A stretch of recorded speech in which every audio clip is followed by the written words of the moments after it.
Hello everyone, this is Poetry Podcast number 7. I'm Titus Felix recording here in Bucharest with my friend Felix. We're going back to Ezra Pound. Poetry Podcasts 5 and 6 are our discussion of the poem The Study in Aesthetics. We try to separate there the description of the two scenes, the two images that make up the poem, and the conclusion about the relationship between beauty and shame that makes the poem a study in aesthetics. Now we're going to try something somewhat different. Say hello, Felix, and tell us what is the day's business. What are we doing today? Hi everyone. Today we're going to look at a very short poem by Ezra Pound. If we were really trying to get the truth out of the last poem, this one is going to take the wind out of us because it's very strange. It's called In a Station of the Metro. So let's hear it. Yeah. In a station of the metro. The apparition of these faces in the crowd. Petals on a wet black bough. It's a snapshot. It offers you this very strange image. Petals on a wet black bough. That too is a snapshot. That's not something that sticks. It is not a description of a mountain at dawn. It's not a description of the sea in sunset. Those things have not only grandeur going for them, sublimity, but also they are far more solid. The poem we're looking at now is the opposite of that. It's about something very fleeting. It's an attempt to capture an instance in time to bring something meaningful out of it. The poem is possibly permanent. It might last as long as humankind lasts, but what it looks at is a very fleeting experience. So I showed this poem to one of my colleagues at work. After he looked at it, he said, I feel as though I'm supposed to get it. And that somehow has been sticking with me since I read it. You do get that feeling. This is in a station of the metro, and you expect that something will unravel. It's true that you can already tell it's a small poem, but there's a build-up for this expectation that something should be unraveling, that you should be getting it. However, you're struck with the fact that you don't have much to hold on to. There's two images again, just like in the other poem. There seems to be something that you can do if you put two images together. If you come to that conclusion, you already notice that there's no verb and there's no term of comparison exactly. There's the apparition of these faces in the crowd. It's not they're like or they're opposed to the petals on a wet black bough. They're better or they're worse, they're uglier or more beautiful, they're preferable. You don't have any of these things. There's an insistence that if you take the action out or the comparison out, you might still get something. You live with this feeling that you're supposed to get something out of it. If you're just relaxed and are willing to take seriously the poem, you might see the possibility of something else except comparison or something else emerging when you put two images together. I have to say I'm sort of like that guy. I heard this poem in an English course in college, and I didn't have an exalted opinion of modern poetry or of liberal arts for that matter to begin with, but this made it really laughable. It's like a bad joke. The sequel doesn't seem to be in any kind of sequence to what precedes it. There's no obvious connection. As you pointed out, this is not a likeness. We're not offered a comparison. There's some kind of jumping off from the first line to the second. They're supposed not to be connected, and yet the poet is supposed to put them together. I guess that's a show of what great things a poet can do. This sort of nonsense can turn into something very meaningful because a poet is doing it.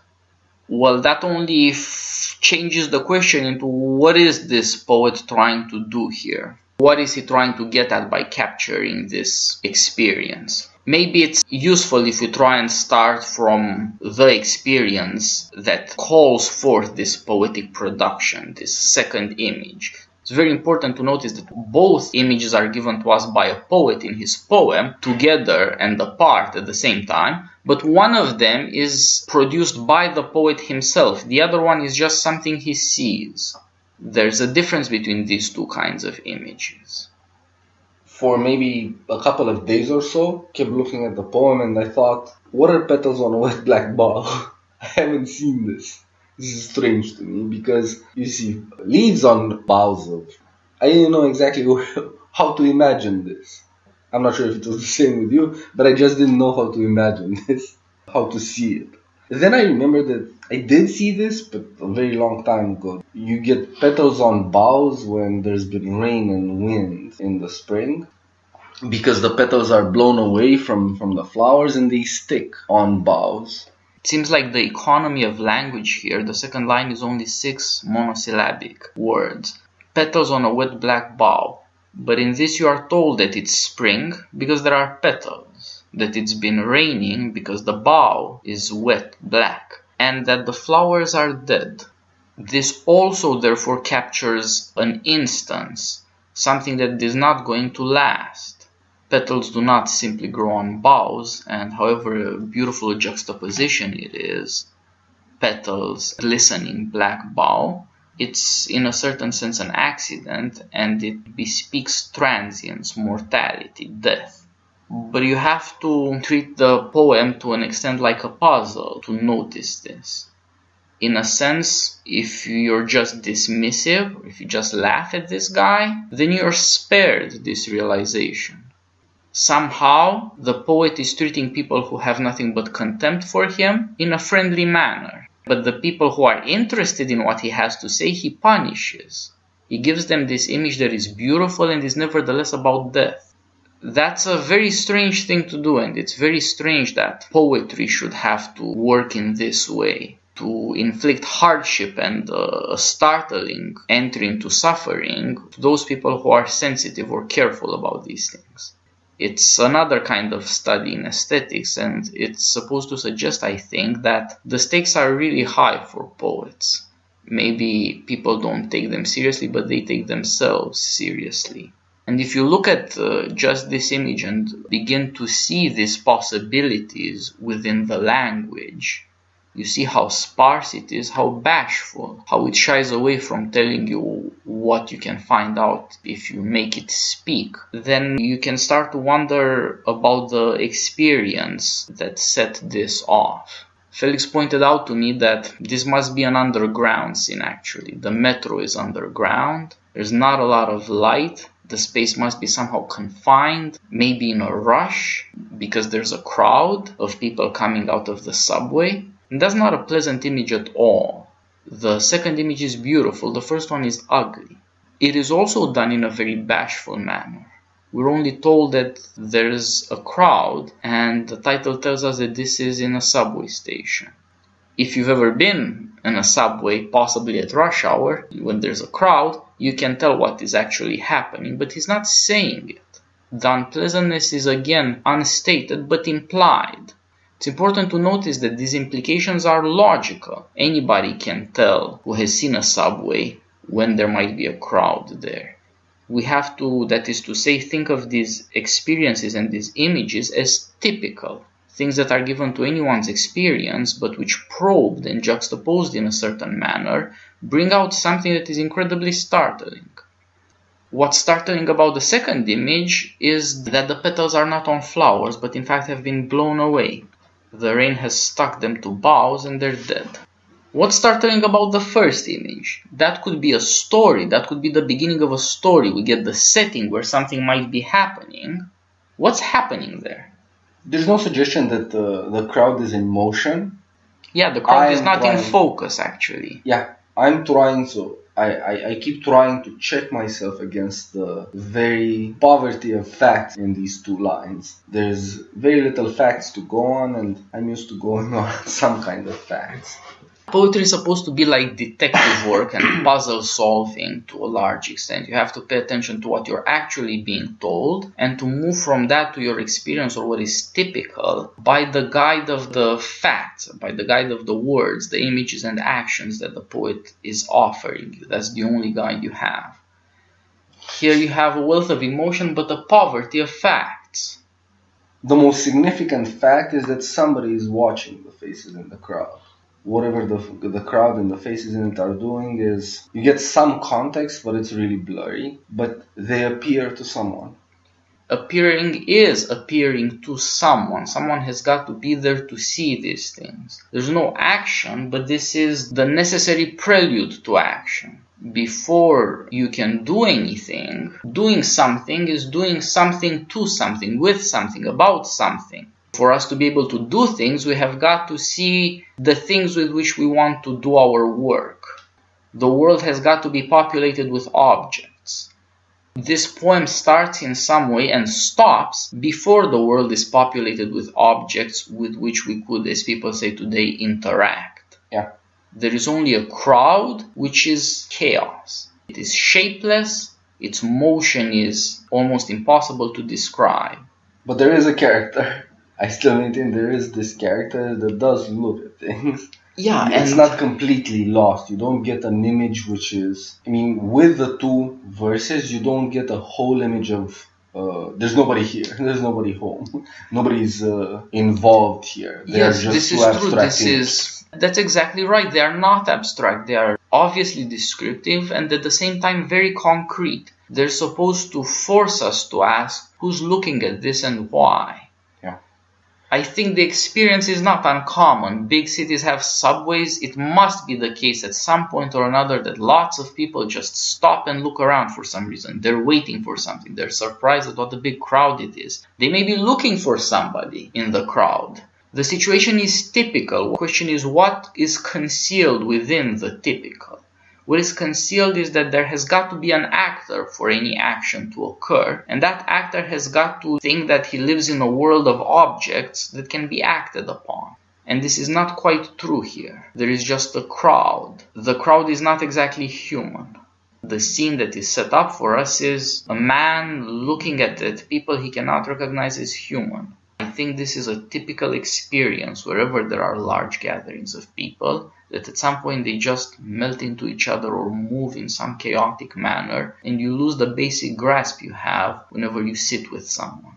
And out of this chaos, shape emerges. Appearance is the apparition of faces here. All the action there is to the poem is appearance. Appearance itself is the doing that needs to be examined. And I think that you could look at this as in a station of the metro, somewhere underground, somewhere dimly lit, where it's not clear what's what. It is chaos. It's like groping in the dark to try to see what things there are by shape. The shape in this case does not emerge to touch, it emerges to the eye. Appearance is primary. To see is to see something, and that means to see that we live in a world of objects. This directs us back to imagination, right? If you're in the dark and are trying to grab at things to be able to tell what they are, the way you tell what they are is because then you have an image of them in your mind. Yes, exactly. Touch presumes sight in that sense. Sight must come first. You have got to first be able to see in your mind something that you have seen with your eyes. Then you could recognize it by touch. You have got to see something in your mind that you have seen with your eyes to understand what a poet is telling you as well. What is it to see a petal? You have to have seen one and you have to be able to remember and imagine it, call it to mind. We, reading the poem, are undergoing the experience that the protagonist of the first line is undergoing. Things are appearing for us and we have to wonder about the world in which things can appear. How is it that we have this ability to imagine? There's this implication here that all you have is appearance. Now, we tend to say appearance is opposed to reality. What is apparent is not necessarily real. It may merely be an illusion. From that perspective, imagination or poetry is discounted. There are people, for example, who say they do not read fiction because they know it's not true, so why does it matter? That, I think, is perfectly valid, and I think people who have never reflected on the fact that you stare at a movie screen and start laughing or crying because of images moving there doesn't understand some depth of the human being. These images have a power over us. They evoke something in us that, like the mental image on which recognizing the visual image depends, paying attention to the world in which we live. That depends somehow on our ability to laugh and cry, even at images at the movies. We have got to believe that they are in some way real, that we are part of this world and are concerned with them. There is something similar happening in the first line. For a person confronted with this crowd, which is a moving chaos, the apparition of faces is the installation of order. It is the beginning of any possible reasoning, of any possible knowledge, and it is at the same time the recognition of humanity. If you happen to have a penchant for philosophical aphorisms, this is a kind of answer to the phrase people remember from Nietzsche, that if you stare into the abyss stares back at you. In this case, out of chaos emerges order, an order which mimics our own humanity. It's very important, of course, that human beings are identified by their faces. This emerges when we say that at one point something appeared. We sometimes also mean that we spent a long time there, or spent some time up until something emerged. The apparition of something to me sounds like the emergence of something. That there's a crowd, as you said, which does stand for chaos, and that at one point the faces emerge out of it. This again requires somebody who dwells on this, or who spends a bit of time, enough time for faces to emerge out of a crowd. Yeah, that's true, and I think it carries from the scene we have there described, both by what is said and by what is implied but left unsaid. It carries from that to our experience. You can't see faces in a crowd unless you're looking for them, just like you can't make any sense of this poem unless you try, unless you believe there is some sense there. It's not just a chaos of words. And I think that's an indictment of the carelessness with which people treat both other people and the meaning that you find in speeches, which in some way are tied up with humanity. The action of the poem in this case is the production of the poem. For this poem to be possible, someone had to have this experience. At the same time, someone having this experience, unlike all the other people, produced this poem. Somehow this is about defending humanity from the fact that we're all practical people who have practical concerns. We don't have the time to stop and stare at people in the crowd trying to make out faces. And it's not necessarily a pleasant place to be or a pleasant thing to do. It can be quite alienating. If you happen to sit there and look, and all these other people are moving here or there, they're doing something and have something in common, and they're apart from you. And you will notice what everyone else does not notice but takes for granted, that they all ignore you and they act as if you do not exist, that you're not even there. Sensitive people might really be taken aback at such a realization.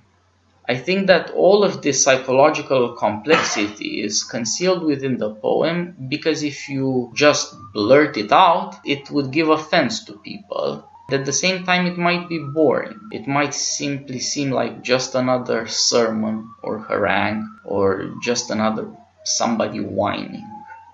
I guess that is significant. But there are people who are famous for dwelling on cherry trees, right? Yeah, this is, I guess, Japanese or Chinese poetry, for example. That's where the suggestion comes as well, that petals signify spring. They make for economy of language and at the same time for a kind of beauty. Call it the time of petals. That's a fancy way of looking at spring. In some way, this is a puzzle. You have to figure out what the word stands for and what images they describe. But in another way, it's not at all a puzzle. It's very serious. It's trying to take your emotions seriously and to guide them. It's supposed to balance out. The first image looks very ugly, but in fact contains hope. The emergence of order here is the emergence of humanity. There is hope for the possibility of communication. You can recognize someone by their face. The second image is beautiful, but it conceals something very ugly: death. They are put together to an extent to offer an education about order and chaos and life and death, and about the beautiful and the truth. It's a very brief statement, and its very brevity forces us to think through all these things and to try to come up with some kind of meaning here that is relevant to human beings simply because they are human beings, as opposed to a practical interest in getting something or getting something done. It's supposed to stir reflection, and the fact that it rejects an obvious interpretation is there to take us out of our common problem-solving, puzzle-solving mind frame, which is not practical enough because it tries to be too practical. At some level, poetry is also a practical business. This is what women use to teach children. This is what people use to make a business out of the movies or music, and it is also counterpoison to the attitude that you've got to be practical. You've got to only concern yourself with those things which have an obvious purpose, an obvious utility at that. The poem is supposed to arrest you. And in some way it's also concerned with how we come to know things. We know things because we recognize them, and in recognizing them we recognize shapes or images. The images have got to be defined, like a face, like even a crowd. Crowd is a name for something that should be nameless because it is chaotic. The language is an attempt here to describe a phenomenon which cannot be properly understood or not easily understood. It is trying to make things into wholes, give them completion. There's another quality here that maybe you have to be separate from the crowd. Very good point, and I promise you Ezra Pound thought of himself and spoke of himself as entirely separate from the crowd. Yeah, but I mean here it's not some flummery about how much better than everybody else is. Here it really seems justified. So far as I can tell, it seems justified because none of this emergence, none of this moving from one thing to another, even in this kind of mysterious way, is possible without being separated from the crowd. Say I'm this guy who's sitting there and dwelling just for rest, dwelling on the passing crowd, and all of a sudden it occurs to me that I have seen, or that I can think of, petals on a wet black bough now as I look on each of the faces, as the faces emerge for me. There's no way around this. You have to stop. You have to be able to stop to come to a point like this, and you have to be able to separate yourself to come to a point like this. There's something else that there's no action, there's absolutely no verb, and the situation that again insists on the fact that you can't move. If this sort of thing is supposed to happen, you can't be in motion as well. You have to be at rest. The reward or the payoff is not really clear to me. I was thinking now that petals on a wet black bough, the one feeling I can remember from when I was a kid about what happens when storms come and give a good jolt to the spring is that you wonder whether things are gonna grow anymore, because maybe it came too soon or it was a little too strong, because things aren't in place anymore, right? The proper order for petals is not really on the bough, it's on the flower. I think I'm not sure, maybe I am again imagining too much of my childhood in this, but I think I remember thinking about this once and that look, they're there. That might mean that things will not grow again, or they will not grow the same, they will not grow as much, that things will come to a bad end. Yeah, there's certainly a sense of harm done and of endangerment that underlies this beauty. And as you suggest, behind the association is the cause of the association. How were petals and bough put together? What is the clue concealed in the wetness of the bough? It is a storm, it is violence. That's, again, rather startling. It's a very good question. What do you get out of this? What possible payoff is there? I'm not sure I have a good answer to that. What I dwell on is the emergence of shape and form. What you're told by the second image is that something that occurred in the first image will have to do with beauty, because the second image is strikingly beautiful, strikingly contrived, and it shows something about the quality of art. It is artfully contrived. Some author thought this up, put this image together in his head, but it seems entirely artless. Petals on a wet black bough. It just describes something you can see. It may not make sense entirely, but you can easily visualize. The intention or the art is concealed behind the beauty, and that somehow has to carry into the first image, which is a far more mundane and far less pleasant image.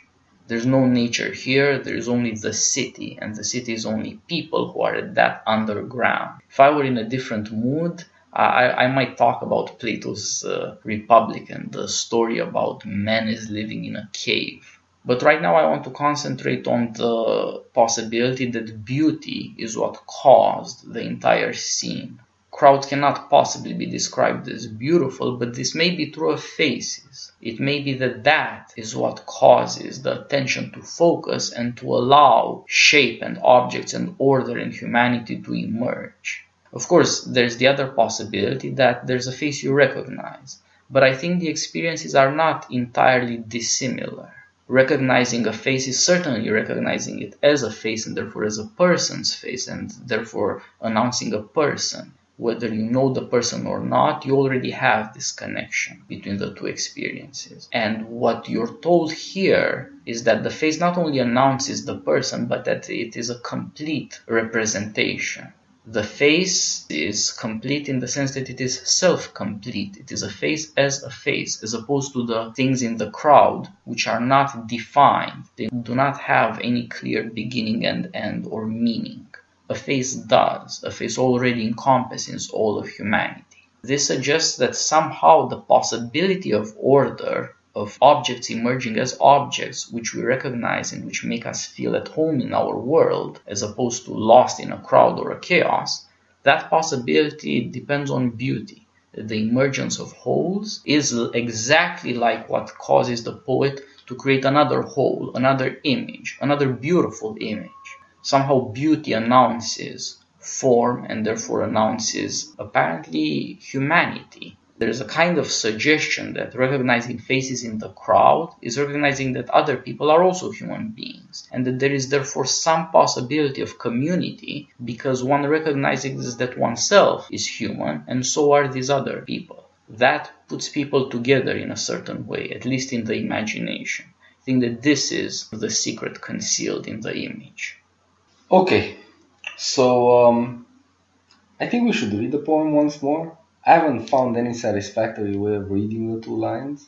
This is really difficult. This really is. I've read a lot of poems out loud, but this one is really difficult to grasp in reciting.